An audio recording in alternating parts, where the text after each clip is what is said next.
Bristle's big lesson. In the heart of the deep-rooted woods lived a boar named Bristle.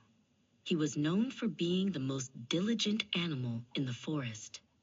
While others napped in the warm afternoon sun, Bristle was always busy with his chores, making sure his home was safe and his tools were ready. One sunny afternoon, Bristle found a very old, very hard oak stump. It was the perfect tool for his most important job of the day. He took a deep breath and stood firmly on his 4 strong legs, positioning himself right in front of the rough, weathered wood. With a steady rhythm, scritch, scratch, scritch, Bristle began to rub his long, curved tusks against the rough bark. He worked slowly and carefully, making sure every edge was just right.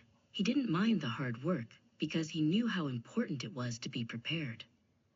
High up in the ferns, a pair of bright eyes watched him. These eyes belonged to Flick, a fox who loved to spend his days playing games and telling jokes. Flick thought that working was a waste of a good nap, and he loved to tease his friends. Flick crept closer, his bushy tail twitching with mischief. He watched Bristle sweat and strain against the stump. Flick couldn't understand why anyone would work so hard on such a beautiful, quiet day. What a silly way to spend a Tuesday, Flick whispered to himself with a wide grin.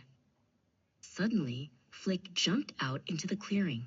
"Oh my," he cried, looking around wildly. "Are there hunters coming?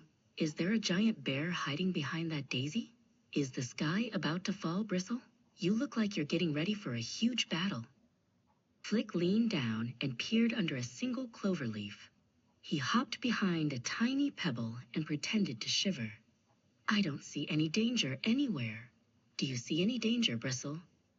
It seems very quiet to me. The birds are singing and the breeze is soft." Flick rolled onto his back, laughing so hard his tummy hurt. "You look so serious," he barked between giggles. "Why are you sharpening your weapons when there isn't a single enemy in sight? You should be playing tag with me instead of rubbing a piece of wood." Bristle stopped his work and looked directly at the fox. "Flick," he said in a calm, deep voice, "it is true that the forest is quiet today. But when the danger is actually here, it will be too late for me to sharpen anything. I will need to be ready to use my strength right away." Flick stopped laughing. He looked at Bristle's sharp tusks and then at the peaceful woods. He realized that being ready wasn't silly. It was smart. As Flick trotted away to find a snack, Bristle turned back to his stump. Scritch, scratch, scritch. He was ready.